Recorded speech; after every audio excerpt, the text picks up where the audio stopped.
We have come this far by faith, leaning on the Lord. We are trusting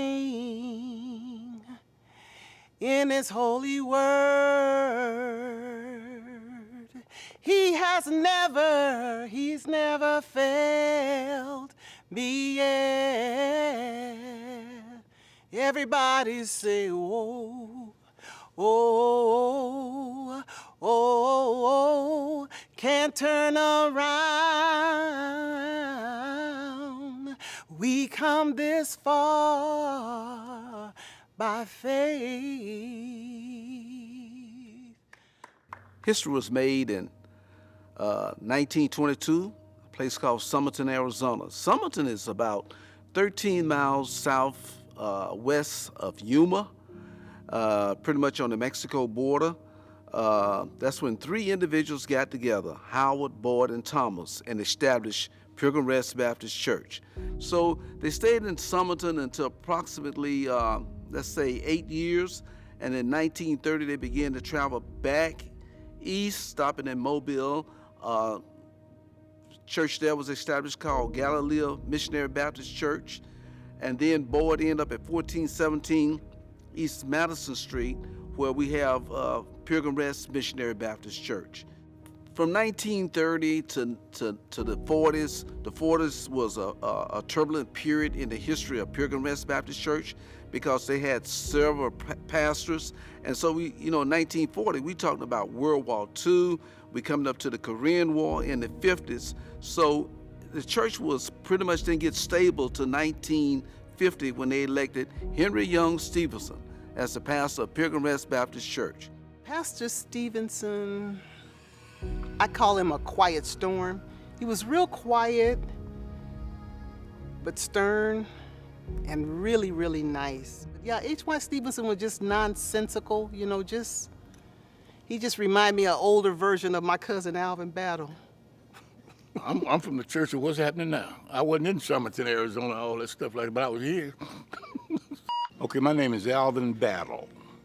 Alvin L. Battle. The middle initial is Lee. I was born in Sapulpa, Oklahoma, and I came here probably when I was about 5 or 6 years old. Didn't know my father, but my grandfather was a deacon in this church, Deacon L. Gaines. Building was 2 houses, really, and the Reverend Stevenson stayed in the back house. I was baptized by Pastor Stevenson, and back then, the church was pretty much an old house that was converted into a church. So we didn't really have the luxury of having the indoor baptismal pool. So what we did is the Salt River Project Canal that's located off of 24th Street and Baseline. We'd leave church, go out to the canal, and the mothers of the church would congregate all of the baptismal candidates in a grapefruit orchard. And they'd hold sheets around you to change into the baptismal garb and lead us to the canal where Pastor Stevenson and actually our grandfather, Deacon O.L. Gaines, was part of that too. So I got baptized in a canal ditch over on 24th Street and Baseline. And the brothers would, that's really scary because you be scared straight. You go into a ditch. This ain't like this, where you go in a pool. The brothers used to take a stick and see, the deep part, where you wouldn't fall off in the deep part.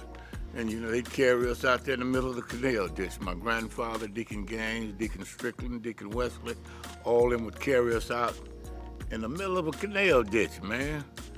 You be scared, man. That'll make you get close to the Lord, that'll. So they scare you into submission there, He carried the church from 1417 East Madison Street to 1401 East Madison Street when they built what they call the big church in 1968. And H.Y. Stevenson was the pastor there.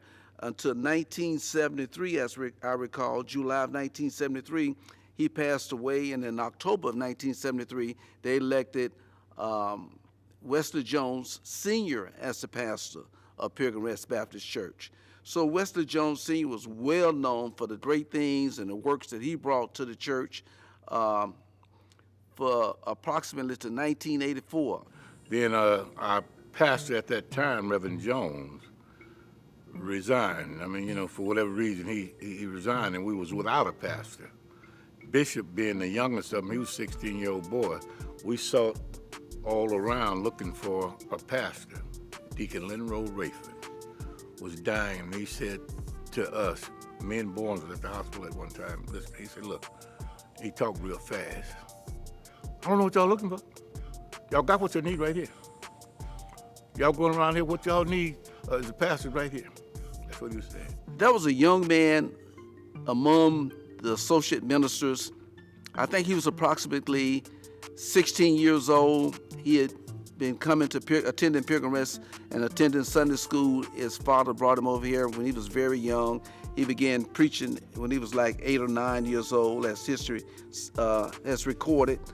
And his name was Alexis Andrew Thomas. It's important that we know that for every one of you sitting here today, Jesus got up for you. Yes, he did. Young lady, young man, Jesus got up just for you. We decided, you know, he would be our next pastor. Well, that was pretty much easy to make that call, because he was a youth, he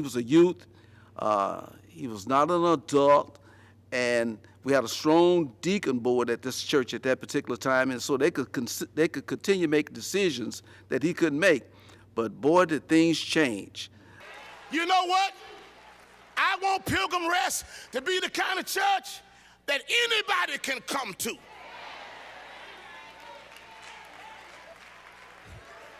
I don't care what your struggle is. You come on and walk through those doors. Because I know the way God is. He'll accept you like you are, but he loves you too much to leave you like you are. If you hang around here long enough, you ain't gonna stay the way you were when you walk through the doors. The church just took off. It just took off. And we went from about 150 members to 600, 700, 800, into the thousands. So great tenure with Alexis Andrew Thomas. It hurt to lose Bishop Thomas. I mean that hurt me deep, because they were like my sons. And then man, that just really hurt, because we kept his sons all the time. They lived with us and stuff like that, and it was like just a real family. And that just hurt. But then I think we got a good one this time, you know. In Mackey, you know, I think he gonna be all right. Before I give Pastor Mackey these gifts, I just want to say that anyone who's attended Pilgrim Rest for any length of time knows that the favor of God is strong here. None of us can say that we've not seen his hand move. After having a pastor for 33 years who started out at 16 years old with 3 lots, who's turned it into thousands of members in 2 city blocks. What a foundation. And the celebration that we've had this week, with the way Bishop Thomas loved preaching, he would have been right in his element. So thank you all for the celebration of this week. And now, God has struck again, as only he can do. My journey began many years ago as a boy preacher in Memphis, Tennessee. I was called to preach around age 10, but I didn't accept my calling until age 13. I wanted to enjoy everything in life that a normal 10-year-old to 13-year-old would enjoy. But I knew my God had a special purpose for my life. And so at the age of 13, January 1, 1996, I preached my first sermon at my father's church, the Lily of the Valley Baptist Church. And the Lord blessed my ministry to flourish and to grow. What was it like growing up for you in Memphis? We were poor in Memphis, but I didn't know we were poor.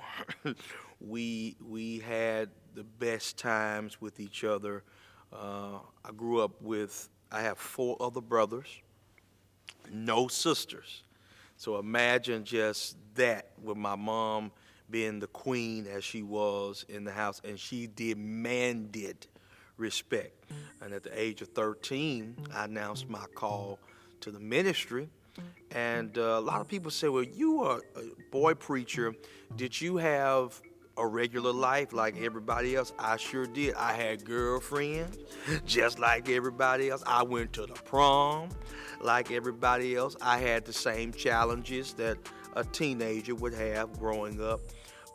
Just special in the sense that I had a special calling on my life, but my parents wanted to ensure that I had a normal life that could be had by someone who had been called to preach at such an early age. And so I do thank God for my parents making sure I had a balance in my life. You know, every Saturday morning we were not one of those families that listened to Shirley Caesar and James Cleveland all the time. I know who Bobby Blue Bland is. I know Bobby Womack. I know Johnny Taylor real well. With the last $2. So we had a pretty balanced childhood. I had a pretty balanced childhood growing up, and that has served me well. And because you're not going to always be in spiritual circles, and you have to be able to adapt in those settings that you find yourself in. I think what we can expect going forward is our church is about to undergo a major renovation. Not only here in our sanctuary, this place, we're going to remodel it. I mean, we're about to do major construction on our stage area. My prayer is going to be that while we're undergoing all of this construction and all of these major changes, transformations, that while we're having this transformation in the church, that we would also have a transformation of our hearts as a congregation. That's what I want to see. My prayer is what David said in Psalm 51, that God would create within us a clean heart and renew a right spirit in us. And I believe that our church is on the cusp of experiencing a renaissance. I've been looking back at some of the old tapes where 30 and 40 people would join in a Sunday. I believe those days are going to return for us. I believe that our youth, our young adults, our seniors ministry is going to become stronger than it's ever been. If we keep our eyes on the prize and hold on, we'll be able to say, as our theme for this centennial year is, that we're still standing, but we're still striving for better, for what God has in store for us.